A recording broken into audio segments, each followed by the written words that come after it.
Hello' everyone ধুনীয়াকৈ ready হৈ লৈছোঁ আৰু ধূপ চাকি দিও মানে এইবিলাক ৰেডি কৰাই লৈছোঁ আৰু সৰুকৈ এটা চিম্পল চাই ৰংগলী বনাইছোঁ। ইপিনে বাবুও ৰেডি হৈছে। কিহৰ কাৰণে ৰেডি হৈছোঁ এতিয়া গম পাব। আমাৰ ওচৰৰ মন্দিৰটো গোসাঁইটো আজি গোটেই গাঁওখনত ঘূৰাব। আচলতে এইটো পৰ্ব বহুত পুৰণি হয় আৰু প্ৰতি বছৰত এদিন এনেকৈ গোসাঁইটো ওলাই আনি গোটেই মানুহৰ ঘৰে ঘৰে এনেকৈ লৈ যায়। তো আমিও ধুনীয়াকৈ আশীৰ্বাদ ল'লোঁ গোসাঁইৰ পৰা আৰু এনেকৈ সকলো মানুহৰ ঘৰে ঘৰে যায়, সকলো মানুহে আশীৰ্বাদ লয় আজিৰ দিনটোত।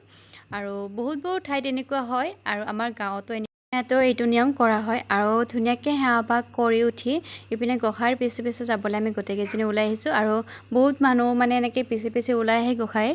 ইপিনে চাওকচোন